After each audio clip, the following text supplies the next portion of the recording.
అందరికీ నమస్కారం. ఈరోజు కథ అంతా దేవుని మహాప్రసాదమే. దీనిని రచించిన వారు స్వామి సుఖబోధానంద.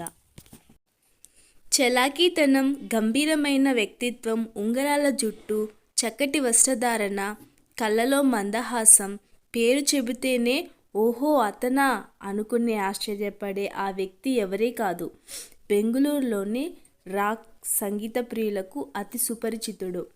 పేరు, ప్రతిష్టలు, అవసరానికంటే మించిన ధన సంపాదన ఇవన్నీ అతనికి దేవుడిచ్చిన సంపదల గొప్ప యువకుడు అతడు. ఒకసారి బెంగుళూరులో కలిసిన అతన్ని చూసి నేను వాడేనా వీడు అని ఆశ్చర్యపోయే అంతగా కృంగిపోయినట్లు కనిపించాడు. అతను చెప్పిన మాటలను యథాతథంగా మీకు వివరిస్తాను. మా కుటుంబంలో సంతోషానికి హద్దే లేదన్నట్టుండేది. ఆ రోజు నా 22వ పుట్టినరోజు. అదే నేను కృంగిపోయిన రోజు. నా తల్లి పరపురుషుడితో ఆనందంగా ఉండడాన్ని గమనించాను నేను, నా చెల్లి, నా తండ్రి. నాన్నగారు అమ్మను దండించారు. చెల్లి చాలా ఏడ్చింది.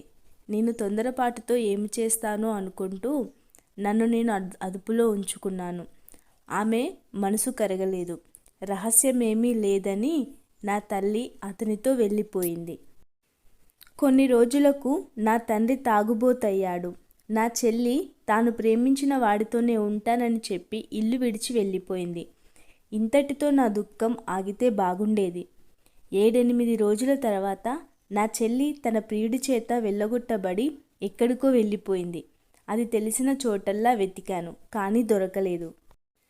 1 సంవత్సరం తర్వాత మా కుటుంబ మిత్రుడు నన్ను కలిసి నీ చెల్లెలికి పిచ్చి పట్టిందని పిచ్చాసుపత్రిలో చేరుస్తావా అంటూ కోపంతో ఘోరమైన విషయాన్ని చెప్పాడు. వెంటనే ఆమెను వెతుక్కుంటూ ఆసుపత్రికి వెళ్ళాను. అక్కడ చిక్కుపోయి ఒక మూలకు ఒదిగిపడుంది. వారం రోజుల క్రిందట రెడ్ లైట్ ఏరియాలోని కొందరు స్త్రీలు ఈమెను ఇక్కడ చేర్చారు అని ఆసుపత్రి అధికారులు ఒకరు చెప్పారు. 1 సంవత్సర కాలంలో ఏమేమి జరగాలో ఊహించలేకపోయాను.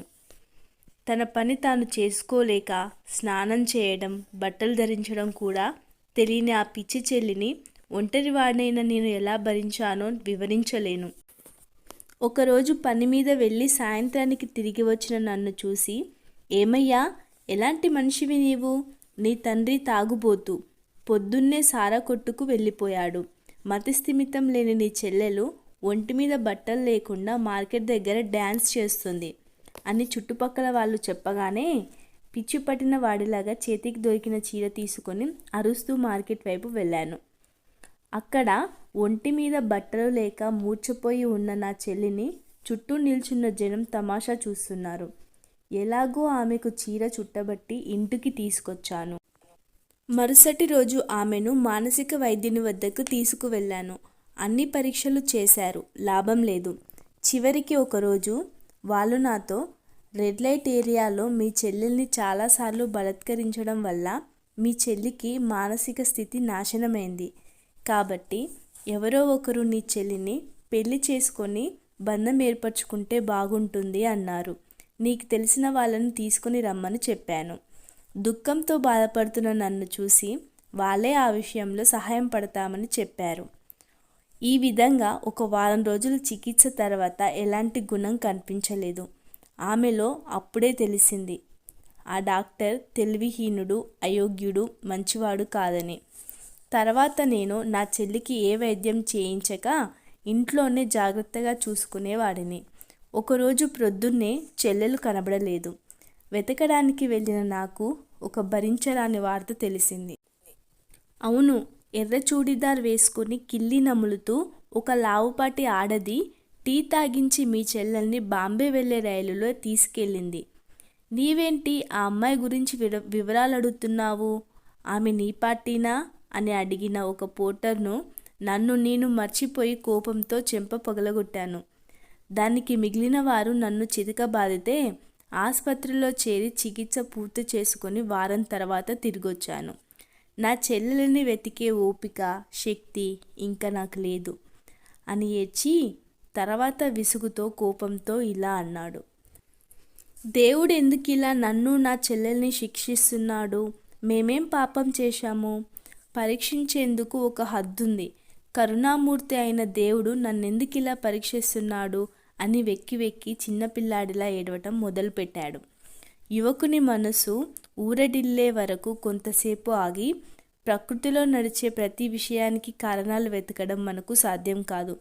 దేవుని సృష్టి నాశనం కోసం కాదు, ప్రపంచంలో సంతోషం దుఃఖం ఒకదాని తర్వాత ఒకటి వస్తాయని తెలపడం కూడా. నదీ ప్రవాహాన్ని వెనక్కి మళ్లించడం ఎంత అసాధ్యమో జరిగిపోయిన సంఘటనలను మార్చే అవకాశము మనకు లేదు. నీ దుఃఖం చాలా పెద్దది. జరిగిందాన్ని సమర్థిస్తున్నాననుకోవద్దు. ఓదార్చి నే చెప్పిన విషయం ఇది. అదేమిటంటే, ఒక పెద్ద సమస్యని కష్టాన్ని ఎదిరించాలని అనుకున్నప్పుడు మనిషి ఆ సమస్యల్ని దాటడం ఎలాగని ఆలోచించి దాన్ని పరిష్కరించాలనుకున్నప్పుడే అతని శరీరంలోని అవయవాలు అతని ఆలోచనలు ఉచ్చస్థితికి వెళ్ళి పనిచేయడం మొదలవుతాయి. కాబట్టి భగవంతుడు మనకి కష్టాల్ని సమస్యల్ని కల్పించడం మన ఉన్నతికే అని ఎందుకు అనుకోకూడదు? విత్తనం వేసి మొలకెత్తినప్పుడే అది మొక్క. ఆ మొక్క పెద్దగా వృక్షంగా మారినప్పుడే కదా పూలతో పండ్లతో సంతోషాన్ని ఇస్తుంది. ఒకదాన్ని వదులుకుంటేనే మరొకటి దక్కుతుంది. ఇదే దేవుని నియమం. టిబెట్లో ఒక పండగ సందర్భంలో వారానికి ముందుగా జీవం ఉట్టిపడేలాగా ఒక చిత్రపటాన్ని రంగులతో నింపి అందరి ఆలోచనలను ఒకే రూపంలో తమ మనోభావాలకు అనుగుణంగా ఎంతో అందంగా చిత్రీకరిస్తారు. చివరిగా దాన్ని నదీ తీరానికి తీసుకువెళ్ళి ఒకసారి ముద్దు పెట్టి దాని నీళ్ళలో కలిపేస్తారు. ఆశలు కోరికలు అనే క్షణికమైన వాటిని దూరంగా ఉంచాలని ప్రజలకు చెప్పడమే దీనికి కారణం. గడియారంలోని పెండుల్యం ఎడమ నుండి కుడికి, కుడి నుండి ఎడమకు మార్చి మార్చి ఎలా తిరుగుతుందో అలాగే జీవితంలో గెలుపు ఓటమి, దుఃఖం సుఖం ఒకటి తర్వాత ఒకటి వస్తూనే ఉంటాయి. సుఖం దేవుడిచ్చిన వరం, దుఃఖం అనేది కూడా దేవుడిచ్చిన మహావరం. ఇది ఆదిశంకరుల బంగారు పలుకు. ఆశల మత్తులో పడిన వారికి మేలుకొలుపు. ఇదండి, అంతా దేవుని మహాప్రసాదమే కదా. మన జీవితంలో కూడా కష్టాలు సుఖాలు ఒకదాని తర్వాత ఒకటి వస్తాయని ధైర్యంగా ఉండడానికే ఈ కథ.